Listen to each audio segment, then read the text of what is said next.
Next item is appointment of vice chair. We need a vice chair for the panel for 2024-25. Does anybody want to volunteer themselves for that position over the next year?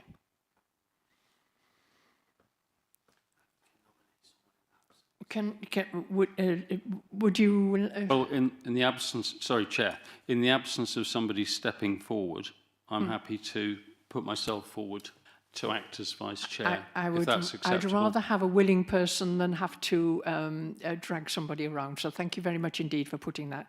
It's up to the rest of the people, whether everybody else on the panel, whether that is you're happy with that. Are you all happy with that? Oh yes, a seconder. Yes. We've got a seconder on Teams, I think. Councillor Crump, have we? Yeah. Okay. Excellent. Excellent. Thank you very much indeed, Councillor Crump. And we now have to consider the start times for the meetings. It's 4 o'clock at the moment. Are you happy to stay with 4 o'clock, or is there anybody that feels that they would prefer any other different times? Happy with 4. Happy with 4? Everybody happy with 4? Online, or people happy with 4 o'clock? Okay. Okay. Retiring officers that don't know. Sorry, who's that? Not everybody's retired because children. I think that's your cleaner in the background, Andy. All right. All right. So 4 o'clock then it is. Next item is to confirm and sign the minutes of the meeting held on the 23rd of April, 2024. Are you all happy for me to sign the minutes of that meeting? Okay. And then there were some matters arising. One is the council-led event for the Great Big Green Week, which was rescheduled. It was due in July, but was rescheduled due to the general election and is to take place this week on the 5th of September. The fresh food strategy was to be discussed with officers, and a report on food insecurity is due to be considered by the Cabinet, with recommendations to be implemented into the South Warwickshire local plan, and that will come, the due date for that one is 7th of October. And then the panel was to consider the Council Climate Action Scorecards and the right to reply, and that will be considered when the right to reply is received. The next item is public participation, and we've received 4 questions from members of the public.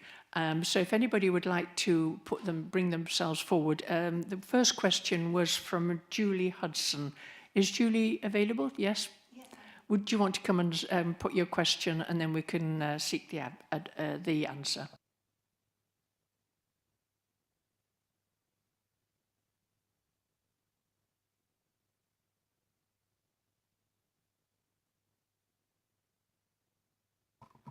Right, okay. Oh, sorry, yes. So thank you, Chair. Thank you, everybody. It's a pleasure to be here at this meeting today and put a question. So my question was, I'm delighted to see the new government's focus on active travel, as recently announced by Transport Secretary Louise Haigh. It's well recognised that active travel, walking, cycling and public transport supported by the appropriate combination of local planning, infrastructure and services has a range of very positive impacts. How do you expect this policy to cascade to Stratford District? I'll answer that one, and then if any officer wants to add anything, but I was actually delighted as well.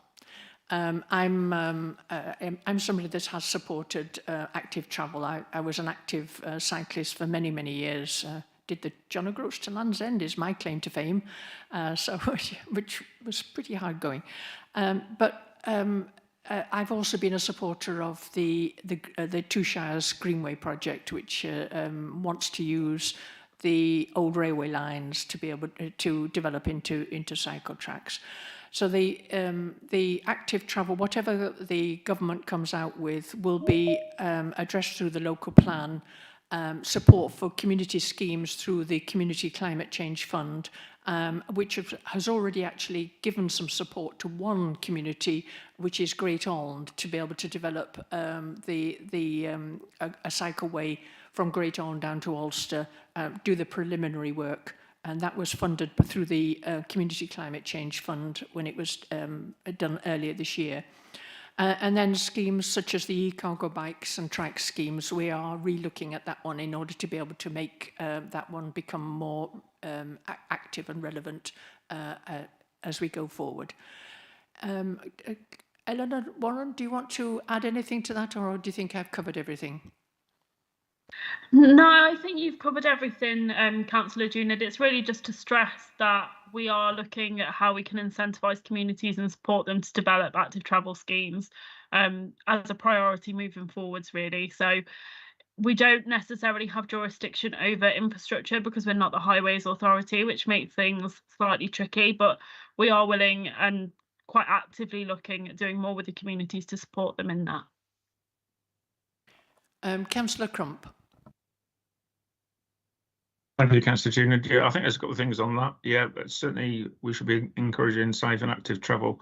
Particularly, I know the county have got safer routes to school, and that is one of the big areas of, if we can get people active when they're young, it then carries on through the rest of their life, usually, but not always. And certainly, I think we've got to get communication around the fact that some parents still think it's safer to take their children to school in a car than walking. So I think there's still that perception. Or sometimes when they're running late, they take the car because it's quicker to do so. Not necessarily always the case, but quicker to do so.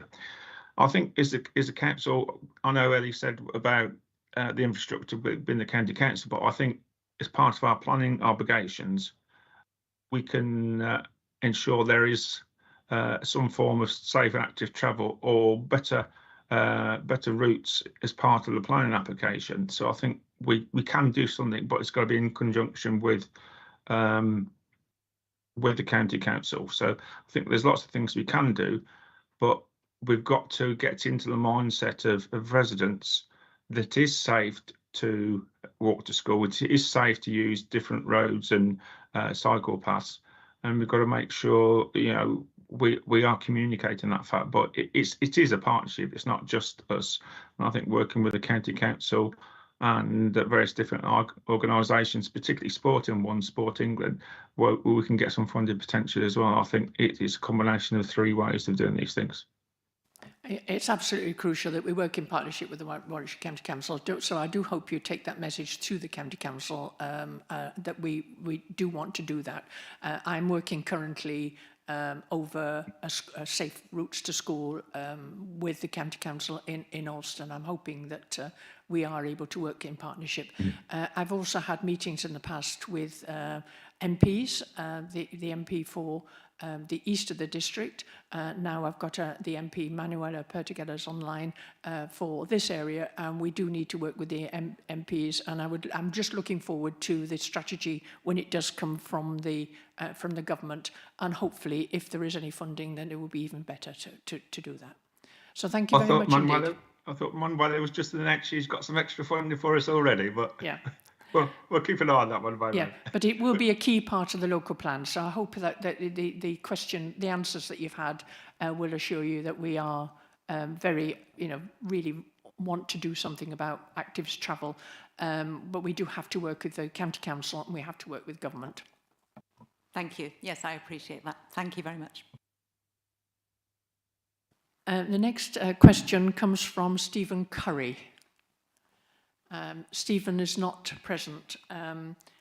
He wanted to have advice on the action status and progress with regard to 2 carbon reduction objectives. Eleanor, are you able to update us on that one at all? Yeah, we've got the year 1 delivery plan as an agenda item later on in the session, so hopefully that question will be answered then. I'm going to put it on the screen and run through it with everybody, so if we can just pop that to one side for a second and we can come back to that. Okay, and then we can communicate with Stephen Curry that that has been dealt with at this panel. Thank you. The third question is from Claudine Pearson, and I know Claudine is here because I can see her. Thank you. Would you like to come up, Claudine?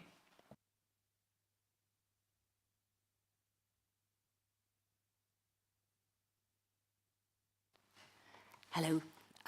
Just to explain that I am here in a personal capacity as a trustee to a playing field in Snitterfield, as a member of Stratford-on-Avon Boat Club, and just a generally keen sports person.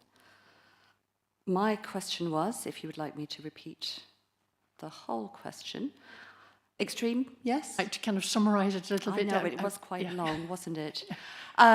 I'm sure we all know that extreme weather is affecting grassroots sports. I would say that I emphasise that local clubs are already facing significant pressure with ageing facilities, in addition to rising energy costs and cost of living pressures. Hopefully the panel are all understanding of the role that a sports club plays in a community. I asked the district council if they could advise as to what the strategy, whether there was a sports strategy in place to assist grassroots sports clubs. Not expecting an answer today, but if it could be on the agenda, that would be wonderful.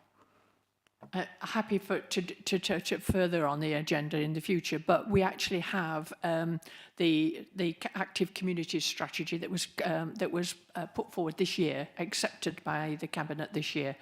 And that sets out the vision and the objections and the action plan for sport and physical activity across the district, across the piece. It's linked to the council plan, which was also agreed 23, to ensure that health and well-being is at the heart of decisions made by the council.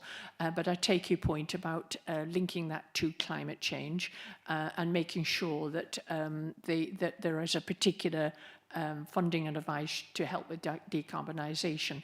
Now, there is actually some advice available for businesses and to help them decarbonise. We need to check, and I'm not sure about this myself, whether clubs and charities have access to that. So I don't know whether, Eleanor, you're able to give any further advice on that one. If not, then it's something that we can take forward, because I know that there is decarbonisation of advice around.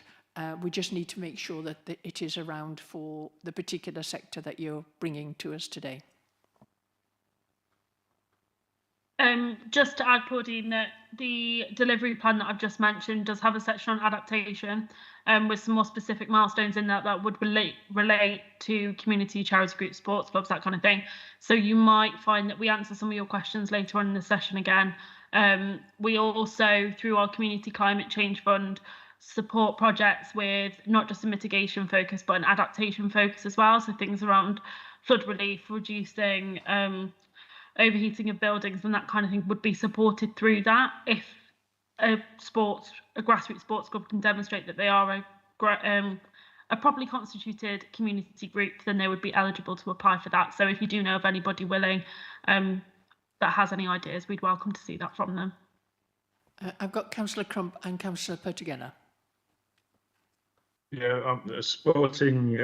I've been involved in sports clubs for well over 50 years, and I do know that, particularly during the winter, outdoor activities, football, rugby, hockey, etc., for all genders, can be challenging, because you either have a flooded pitch if it's extremely wet but mild, or you have a frozen pitch if it's dry and cold and -5.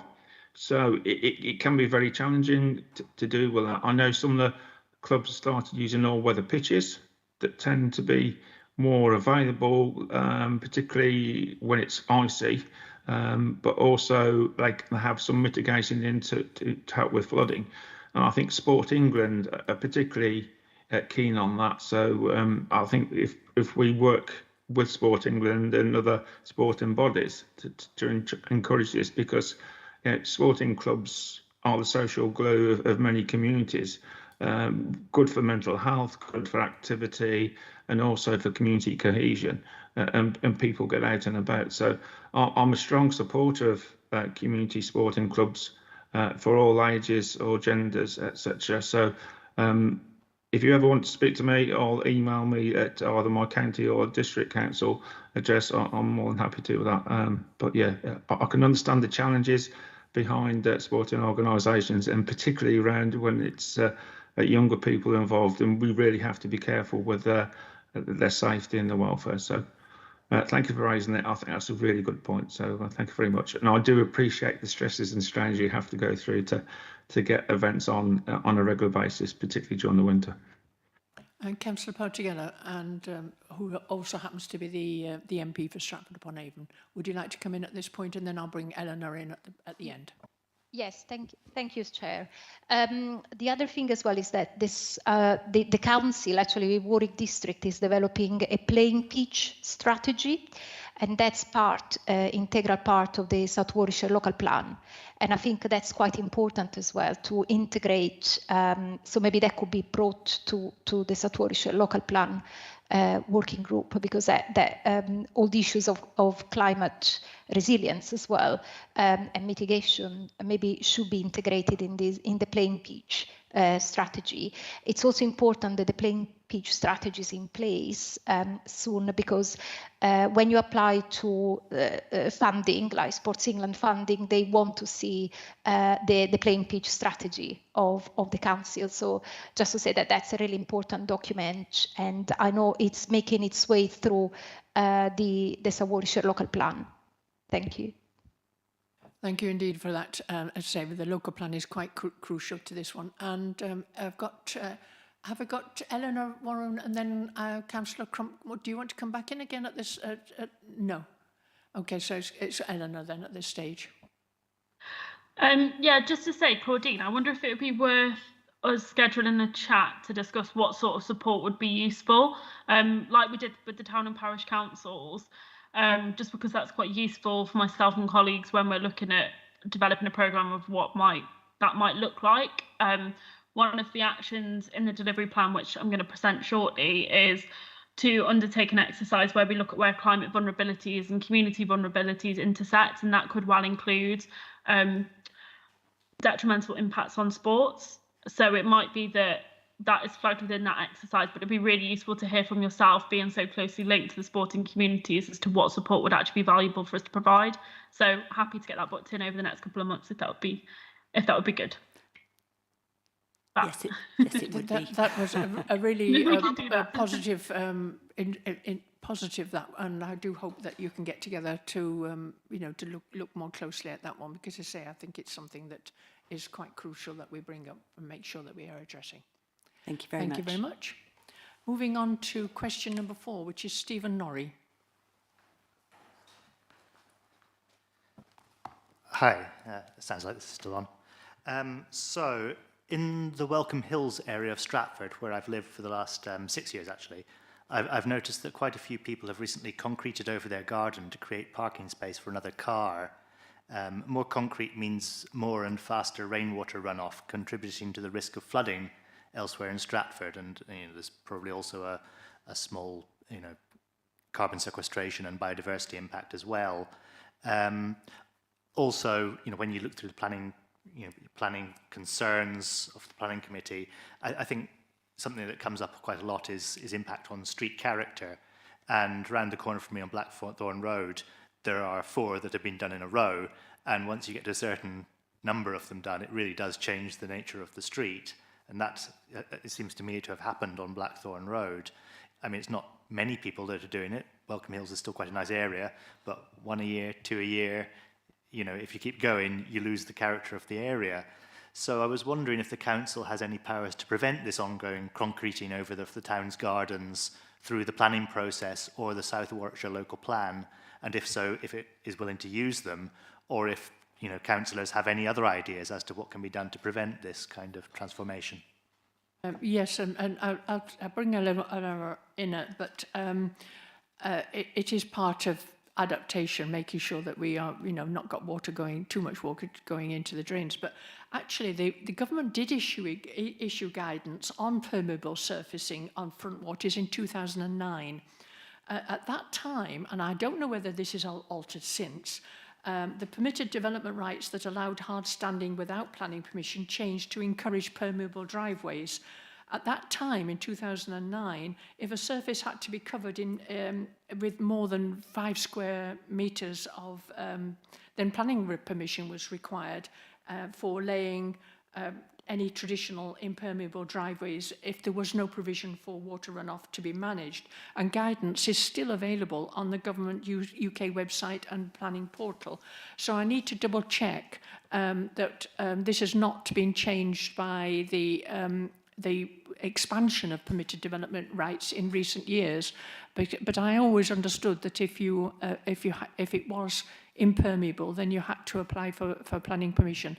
So, Eleanor, unless you've got an update on that one, could I please ask that we actually check with our planning colleagues whether the situation is as described in 2009, or whether there's been a change in government since that time with the increase in permitted development rights, which I do know has happened. Yeah, we can do. Just to say, porous concrete is classed as an impermeable surface, so it's quite difficult to monitor. And within the permitted development rights as well, it says as long as there's drainage within the curtilage of the dwelling house, then it is classed as permitted development.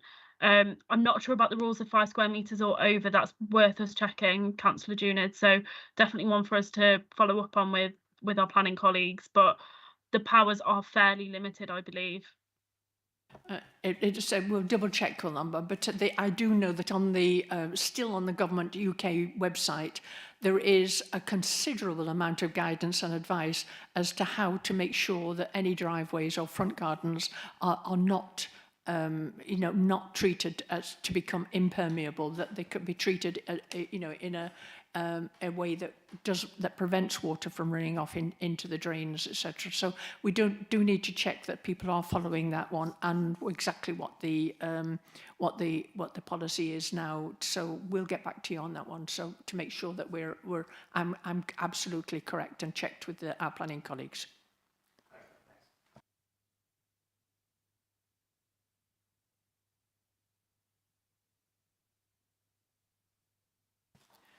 Moving on then is the Climate Change and Nature Recovery Delivery Plan. Eleanor, are you able to update us and take us through this, please?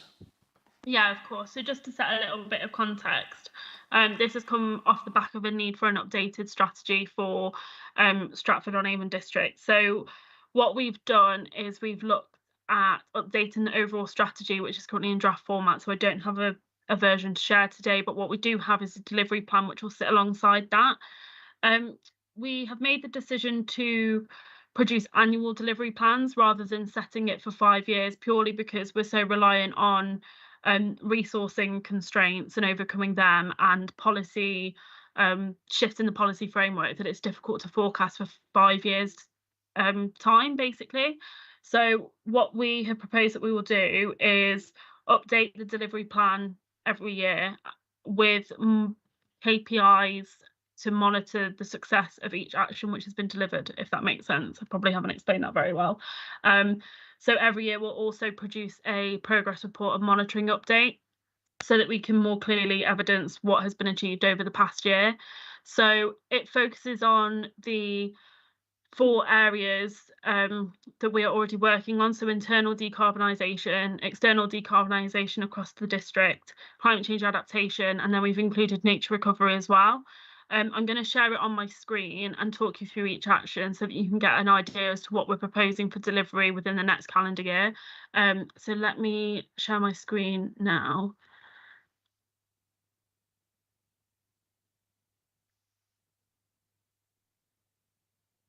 Can you see that? It is rather tiny. Are you able to do it one page at a time? Yeah, of course. I just wanted to make sure that it was zoomed properly. Is that any better? One more zoom, maybe? One more.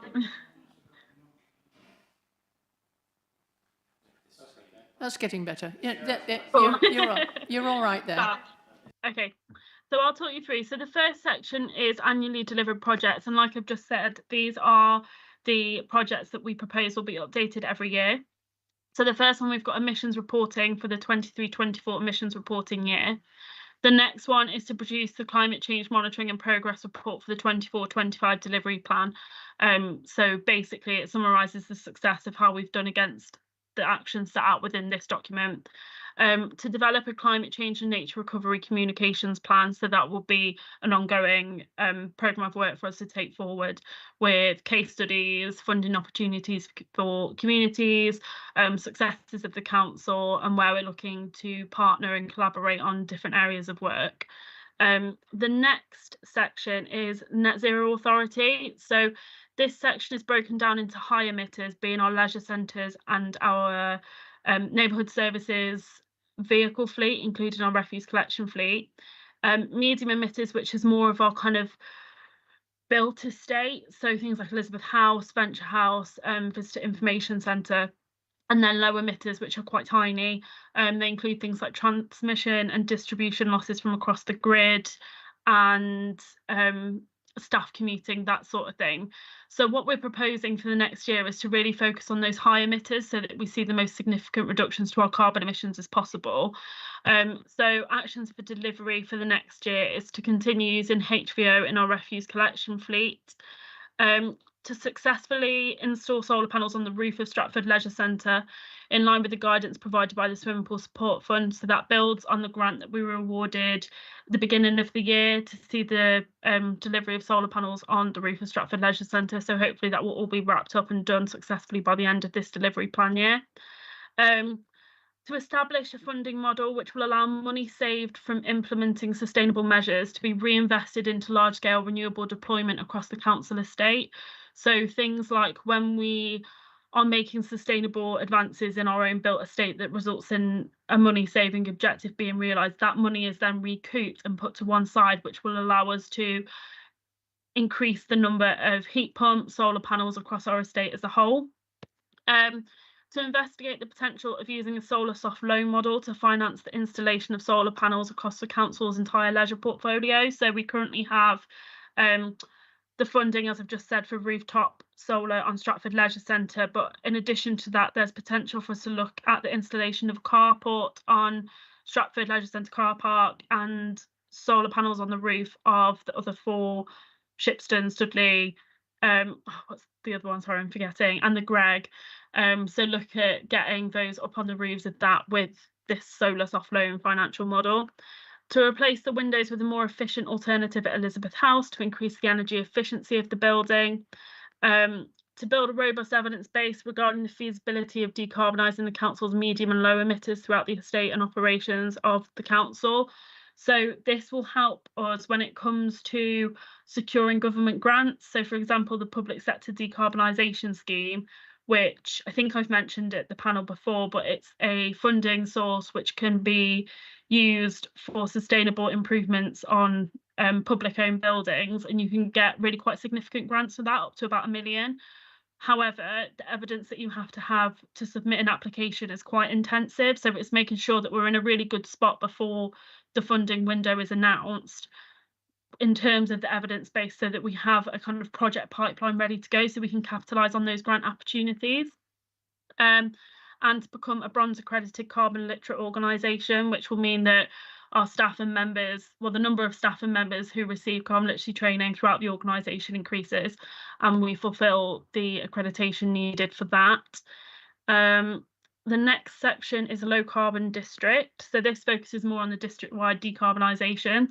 So we've got to continue to offer our e-cargo fleet for free hire to community and charity groups, businesses and town and parish councils.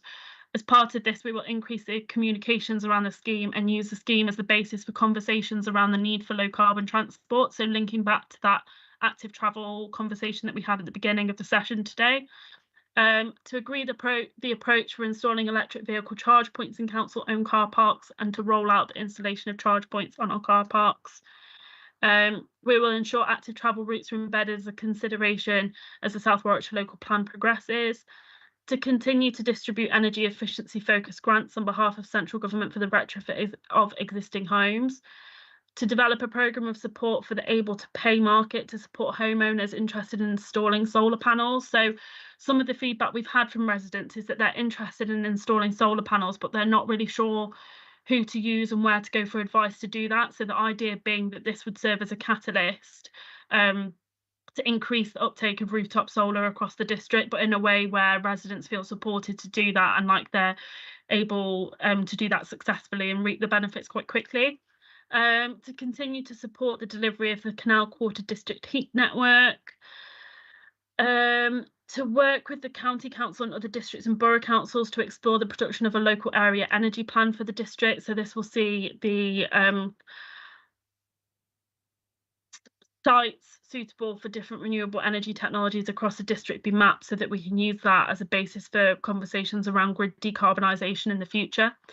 To continue to work with the County Council to distribute Warwickshire Business Energy Advice Service grants to businesses seeking to increase their energy efficiency, to continue the delivery of the local climate engagement scheme, and then to deliver the second round of the Community Climate Change Fund. So obviously the first round open for applications at the beginning of the year, with grants being paid out by the summer. So we're looking to deliver the second round before the end of next budget year, so open for applications early 2025. The next section is climate change adaptation, so a climate resilient district. So we are looking to develop a programme that incorporates a consideration of the impacts of climate change into internal business continuity plans and corporate risk assessments. That means that in the face of extreme weather, council services will continue to be able to be delivered in a successful and effective manner. To develop a programme that identifies where climate risks and vulnerabilities intersect and implement adaptive measures, to include the identification of cool spaces in the summer. So this links back to the conversation that we had about sports clubs. So really looking on that kind of granular community level as to who is going to feel the impacts of climate change the most and what is needed to lessen that. To work with communities and partners to increase local food growing opportunities, so linking into the food strategy.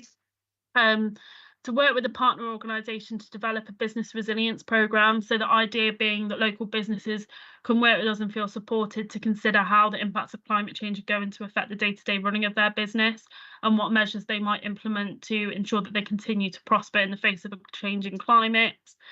To roll out climate change adaptation training programmes to staff and members. So with our training programme, we're looking at not just focusing on mitigation and decarbonisation, but an awareness of how climate change is already impacting the day-to-day lives of people that live in the district and how we as a council can influence those changes and increase resilience across the whole district.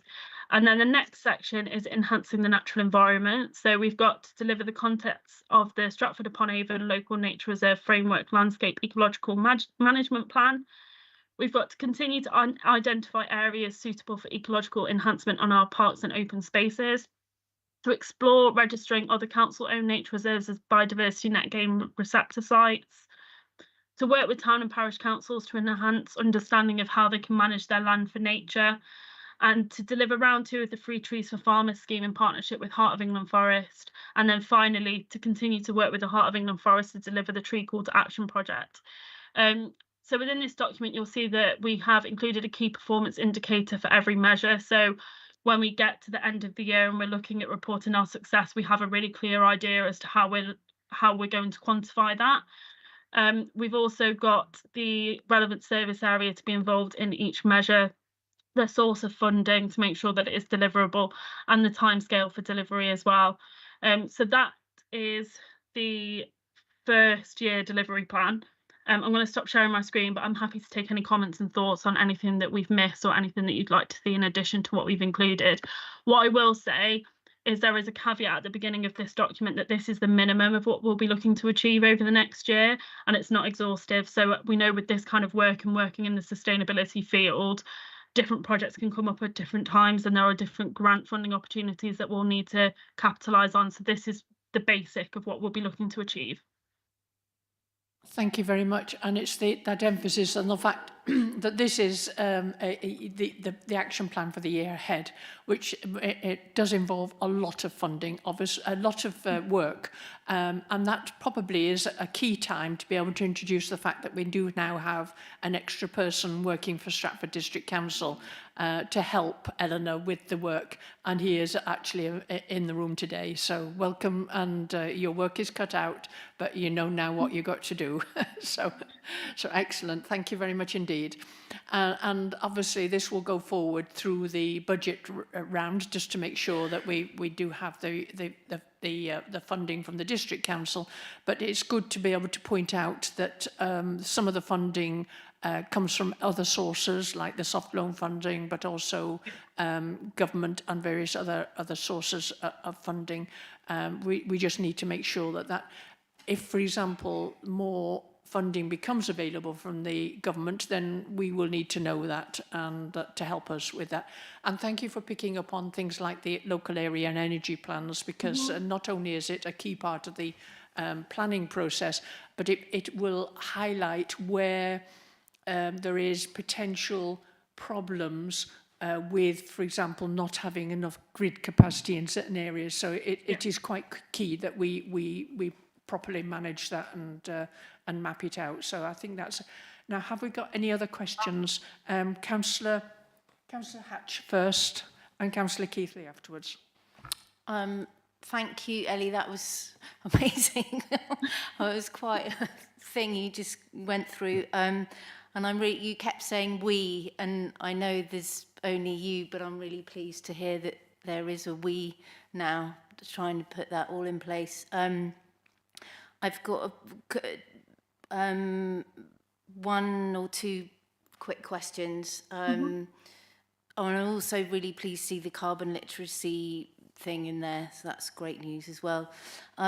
So one was, can you explain to me exactly how the emissions are measured? That's a sort of ignorance thing. I just don't, should I say all my three questions first? Yeah, you can. One was the quick one on, I probably missed it, but I didn't see anything about EV charging in there, but I'm sure it is. And the third one was, I'm looking forward to you putting all this on display on Thursday. Okay. And that last point was one that had occurred to me as well. Anyway, Councillor Keithley, and then I'll bring you back in for answers after Councillor Keithley. Thank you, Ellie. That was an excellent run through. I can see just how busy you've been. It's the first time I've sat on this panel, so I'm particularly interested in all your plans and to see what you propose this year. One thing that I saw that was of particular interest to me was rooftop solar and the proposal to help homeowners get over some of the barriers that they face when choosing contractors, because it's a little bit like, I have my own experience of this, and a heat pump, by the way. I'm going to mention heat pumps because I have a heat pump at home. But it's getting over the barriers to understanding what makes a reputable company, because the investment in these systems is long term. And I remember when we were looking for these solutions, I had very little confidence in the companies that I saw in respect of rooftop solar. So I'm particularly keen to see how you can develop sort of supporting processes that will give homeowners some reassurance that the people that are potentially on our list are sort of copper-bottomed, if you like, to use that expression, and that they can rely on those people, because these are very significant investments for the long run, and the payback is often significant as well, as it is in heat pumps, in my own experience. So I'd be interested in what you have to say about that. Thank you. Can I bring Eleanor Warren in at this stage, and then I'll take Manuela Pertiguera's questions afterwards. Yeah, sure. So I'll answer Councillor Hatch's questions first. So first one around emissions reporting, basically the way that we do that is we keep data relating to the litre of fuel used across our kind of vehicle fleets, and we can access the amount of gas used in our buildings and electricity used in our buildings from basically energy statements. Once we have that data, the government every year publishes a list of conversion factors. So it's a figure used to establish how much emissions, so carbon dioxide equivalent, including things like nitrous oxide and that kind of thing, but I won't get too much into the kind of technicalities, are emitted for each unit of energy used. So when we have all of that data for all of the emitting sources across our estate and operations, we can use those conversion factors, multiply the amount of energy we've used by that, and then add them all together, and then we've got our carbon footprint. So that's probably quite a simplified way of putting it, but we do keep quite meticulous records of the amount of energy that we're using, so we are able to produce quite an accurate picture of our overall emissions that we're emitting. The second question around electric vehicles, it is in there in the second sections around decarbonising our district. So we'll be looking to establish a way forward to deliver electric vehicle charge points in our council-owned car parks, and then basically be looking to increase the provision of charge points on our council-owned car parks. So that will be in for this delivery plan year. So quite an imminent item, and yeah, more than happy to put these themes together and display them on Thursday at the Citizens' Assembly. That's not a problem. Does that answer everything, Councillor Hatch? Yes, that is satisfactory. Thank you very much. Now, Councillor Keithley. Yes, so I think the point that you raised is one that's echoed actually by our residents, and it is something that we're aware of. We have had conversations with different providers who basically run an accreditation scheme whereby they will support homeowners from the beginning part of the kind of process of looking to install solar panels and work with them every step of the way, and that is something that we can provide as a council. That is a service we can provide, and that includes that approaching and commissioning of contractors to undertake the works. I think, like you say, there's a big kind of financial incentive. That's not to say that there's obviously not a considerable amount of initial investment required by homeowners as well, so we want to make sure that they feel supported in spending that money, because ultimately it all helps to decarbonise the district. So that is a potential model we're looking at, is using a provider to run an accredited scheme who will support homeowners with each stage so that they feel supported in the kind of decisions they're making. Does that sound like something that you would be? And just to add to that one is that tomorrow on the 5th, the climate change event, Acton Energy is going to do a presentation on deep retrofit. They have an officer that is currently funded at Warwick District Council to work particularly on retrofit for the able to pay market, which I'm hopeful that we can replicate here. And she's one of the parts, one of the things she does is have reputable, providers that they're able to monitor or say that they've had trust marks or whatever against their names. So if you come along and hear, then she's going to give a presentation on deep retrofit, which is not just kind of just putting the insulation in or whatever, but it is things like heat pumps and other major insulation measures, energy efficiency measures. So that should be quite helpful to you. I hope that's helpful. Yeah, thank you, Chair, it is. And just to add, Ellie, a little bit like the EV charging infrastructure around the country, which leaves a little bit to be desired sometimes, as it was last weekend when I tried to get my car to Swansea and back. It's the same with the maintenance of heat pumps and the availability of good quality engineers to look after heat pump installations. So these are things that need to move forward quite quickly if we are to make the investment in these energy saving and climate saving initiatives. And it is again worth saying that when this council, through the UK's Shared Prosperity Fund, was able to fund some work done at Stratford College on technicians able to do electric vehicle work, but also on people to be trained to work on heat pumps. So that is local training for local people to work, you know, in an emerging market, and we were very pleased. I went to have a look at them, and it was shown around, and I was really impressed with what they were hoping to do. Councillor Pertugela, and then Councillor Crump. Thank you, and thank you, Eleanor, for the very comprehensive presentation of where we are and where we are going. So it's really heartening to see the progress that we made. I just wanted to ask a couple of questions. So the first one is about the e-cargo scheme. This was a scheme that was launched I think maybe 3 years ago, and there were a bit of issues. Do we know how many local businesses have taken it up? And so what we're going to do to promote it again? Because obviously it's a really important part of our decarbonization and kind of like cross with the active travel you know, a strategy that we want to have.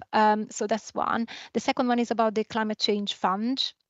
And I want to know whether the criteria stays the same or whether there's a broadening of targeting of various issues really in relation to climate change. I think we talk about water testing. I think the last time that the climate change fund was presented, I don't know whether that will be part of it. And yeah, so these two issues, if you could look at these. Yeah. Eleanor. Sorry, Chair. To start with the e-cargo bites, the uptake has sadly been quite low. We think one of the reasons for this is issues around insurance. So we do ask that potential users have £2 million public liability insurance. We have got one being used at the Visitor Information Centre. We've got one available in the reception of Elizabeth House for staff use for kind of shorter distance site visits and that kind of thing.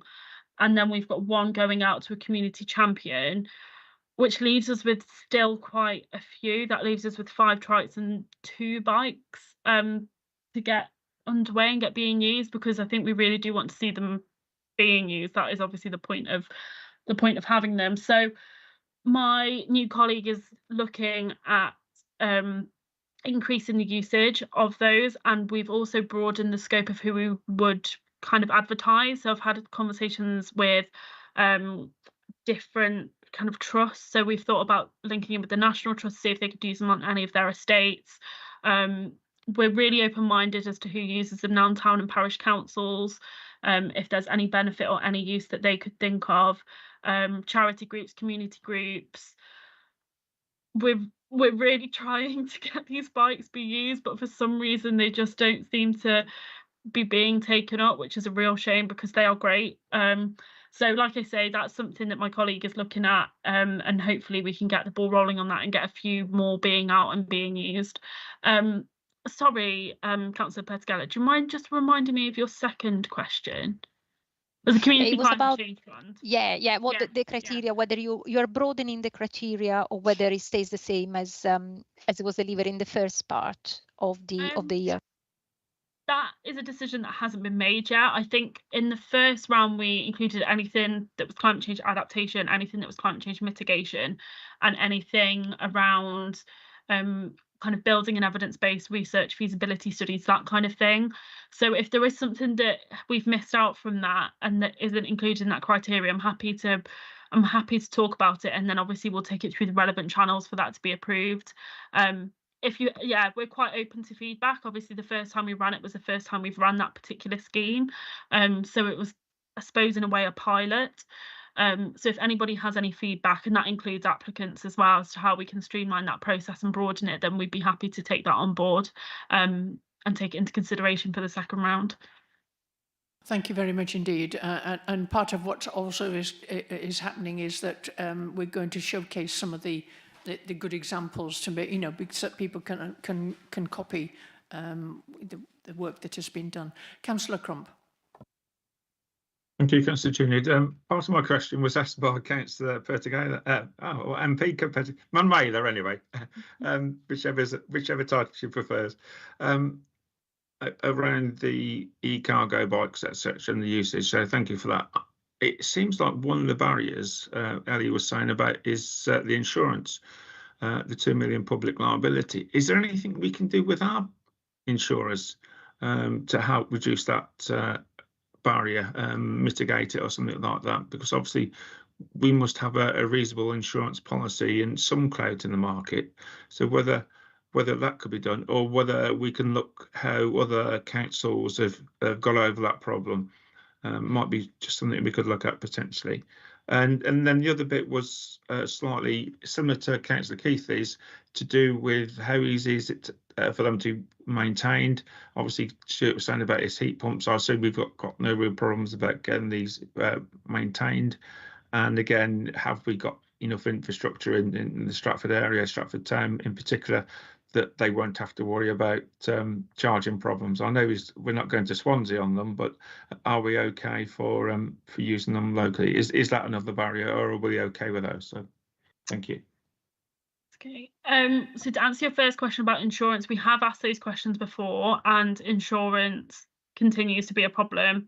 I'm happy to have those conversations again. And your point about looking at other local authorities that have used them successfully, we'll definitely take that on board and we'll do some research into that.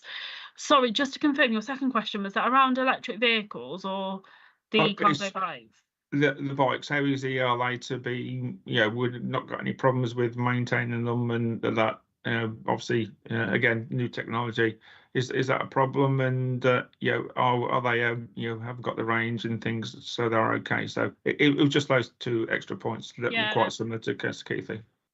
They're charged from the mains, so they're just charged with a regular kettle lead. You can just plug them in the mains. The range of them, I believe, is 50 miles, 50 to 60 miles. So again, they've got quite a good range on them. The maintenance of them, we include servicing from Pashley as part of the package of hiring them out. So that will be offered to anybody that uses them.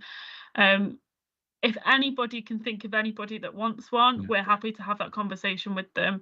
But I think it is the insurance that's the main barrier. So yeah, we'll definitely do some research into that and see if we can find a workaround.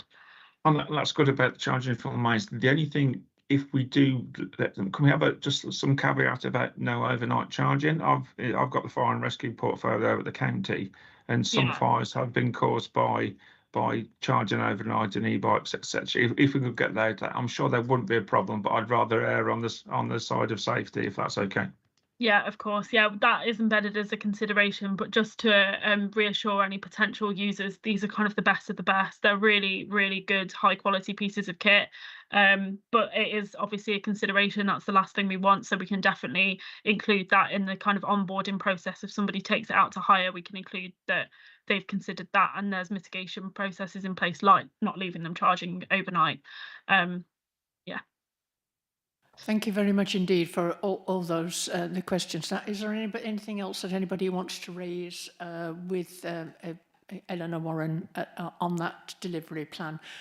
One of the things that, as well as making it available for the climate change event, having it publicly available means that when we come on to the next item, the UK Climate Emergency UK will know what we're doing. So moving smoothly on to the next item, item 8, it's the Climate Emergency UK Freedom of Information responses. These are to do with putting the scorecards together that they do nationally across all councils. Are you able to give us a little bit more background, Eleanor? Yeah, of course. So this has been included because at a previous panel, when we discussed the outcome of the last round of scorecards, it was requested that we bring the list of freedom of information requests to the panel for kind of advanced sight of them, if you like, before we respond. So I'm just going to run through the ones that we've received so far. That's not to say that we won't receive more over the next couple of weeks, because I think it can be quite a staged process. but just starting off, if I just run through them all, and then if anybody has any comments, can we pick that up after? Is everyone happy with that? Okay, I'll proceed on that basis. So the first one is, has the council written to or met with UK national or devolved governments to ask or lobby for climate action since the 1st of January 2023? This includes if a cabinet member or other councillor has written to or met with the UK or devolved governments on behalf of the council. So that is the first FOI request. The second one is, I would like information about your council's climate awareness training in relation to climate action for the council climate action scorecards. This information may be held by the HR department or other departments that organise staff training. So it's basically in relation to carbon literacy training. The third one, I'm requesting information about employee representative bodies' ability to inform and influence the development and delivery of the council's climate action plan. So does the council have any policies, procedures or agreements in place that enable employee representative bodies to influence the development and delivery of the council's climate action plan? If so, please share details of these policies, procedures or agreements. The fourth, does the council have a 100% renewable green electricity tariff for all of the electricity that the council is directly responsible for? And is this tariff with Green Energy UK plc, Good Energy Limited or Ecotricity?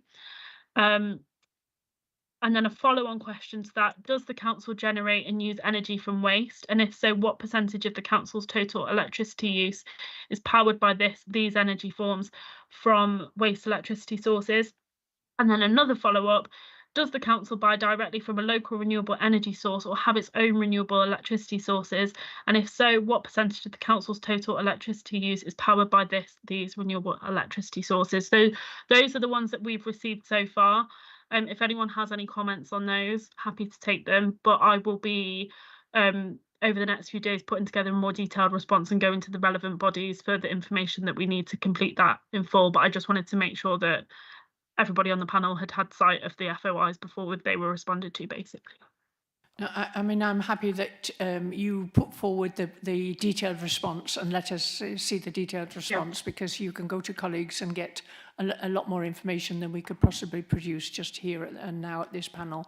But it would be lovely to be able to see, for example, about the renewable energy, where we get our energy from, which I happen to know some of the answers, but it would be lovely to see that in your response, and I'm sure all the panel members would appreciate that. Okay. Yeah, that's not a problem. Okay, and keep us informed about any other freedom of information requests that come. Anything else that anybody wants to ask about that particular item? No? In which case we move on to the next one, which is number 9, which is urgent business. We haven't had any urgent business informed to us today, so that does mean that we've reached the end of the panel. Do appreciate you all attending, particularly since it's a public participation one. I do appreciate you taking the time to come along. I do hope that you'll be able to come along to our climate change event.